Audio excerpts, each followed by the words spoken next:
What the fuck?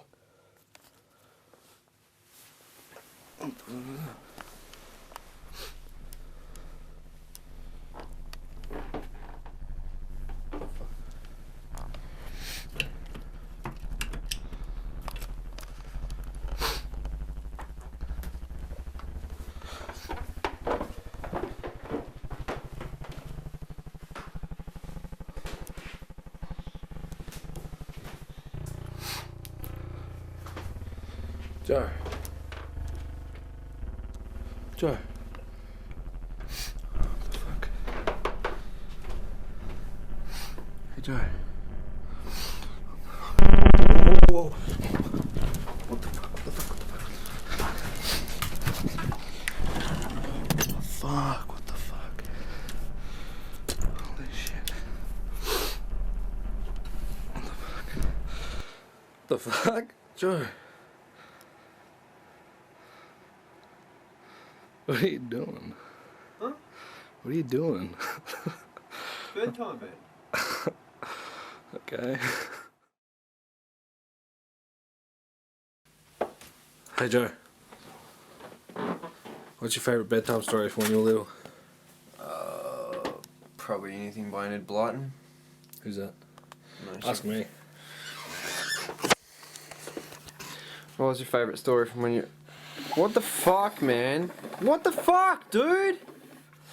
Probably Who's Behind the Door, like those series of books. Oh, yeah, right. Oh, was this for a segment then? You should ask us. You should tell us what your fave was, and one of us will read it out. What is this for the episode? Yes. Well, can you get me another fucking milk? No.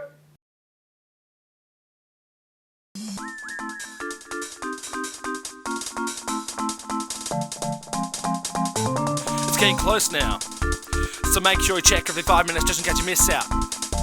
You may not get to be the first, the fucker will just be the worst. Eyes to the ground while you're pacing around, and the only sound you're hearing is the prospect that you're fearing that you won't get the attention, let alone a single mention from your mindless pretentious rap from your shitty head. Building up frustration, taking no notification, thoughts waiting at the station, trying to get your notification for its waiting chicks are ready, get you dreading the pending of another sending there for rendering, no beginning or ending. If you're like me, and you dance like fucking Redemption, then just go up the mountain and fucking whole city's there, and you're just like, wow!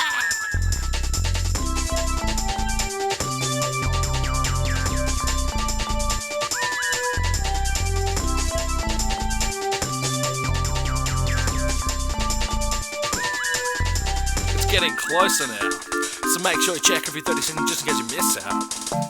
You may not get to be the first, fucker will just be the worst. You'll probably start working on a backup plan. Nobody can help you because no one understands. Better find another video, use as your instrument to play out your fantasy of being number one. Eyes to the ground while you're thinking about all the problems that you face. If you do this scholar says, why don't you just quit now? Cause deep down you know how that you're not a clown. All funny, but how could you just leave the other available to be? Smothered by some distant brothers that don't even very late. Get your fucking act together, don't even blink till you see it readily every sex if you do become a first god. If you can dance, then all the same, get your ass up the mountain and fucking be cold as fuck while fucking grooving.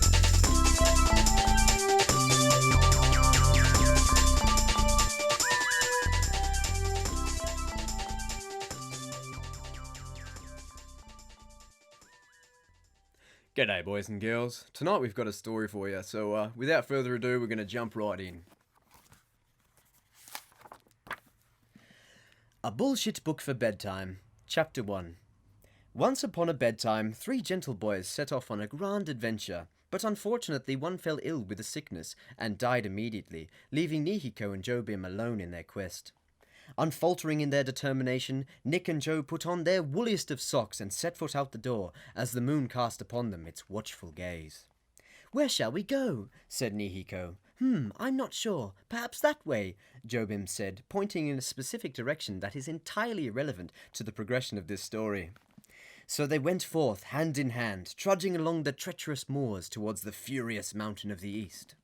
After many hours of arduous walkage, Jobim piped up. "Do you think we should stop for a bite to eat?" "I think that's a magnificent idea," said Nicholas, as he pulled a wallaby from his pocket. "I zapped this wobbly as we passed through that wooded area. Perhaps we can cook him and consume his flesh." Brilliant, said Joe Bim, for with me I've brought 2 lighters with which we can permeate the deceased entity with heat waves, thus cooking the cells both without and within. Oh, indeed, this will make a most delicious midnight snack, beamed Nicholas. The 2 gentle boys roasted the native beast and ate a hearty meal, fit for the very gods of bedtime. That was delectable, said Nihiko, as he stood up and brushed off some charred and blackened remains. Indubitably so, said Joe Bim, but we must be the ones that are to have been having the making of hastage, for soonly the sun will rain upon us its ferocious brilliance, and by the whiskers of my left scrotal region I shall not advance during the day. Nihilus nodded in agreement, and the 2 resumed their quest, making sure to pisseth upon the fire before departing. Not long after entering a dense forest, the small party heard a rambling sound coming from a nearby tree. "What's that? Shh!" said Joe Bim, pointing to a hole in the base of the tree. "It's a Wixie Hollow. What on this, our very own planet, is a Wixie? It's a small but incredibly powerful spellcaster. They are highly eccentric, and 97.6% of the time they're drunk, so their spells are highly unpredictable and often dangerous." "What's that going on out here?" bellowed the tree.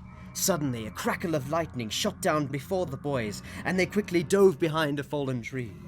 When the smoke cleared, a tiny fairy wearing naught but a tartan skirt flew precariously out of the hollow, its face as red as the enchanted ruby from Yaffelshire. The 2 boys stayed ever so still as the Wixie drew nearer and nearer. As its moon-stretched shadow fell over them, they looked up to see a most furious, tiny, livid, tiny, severe, tiny face. Thank you for listening to Chapter 1 of A Bullshit Book for Bedtime. We'll catch you around next time, and have a good one.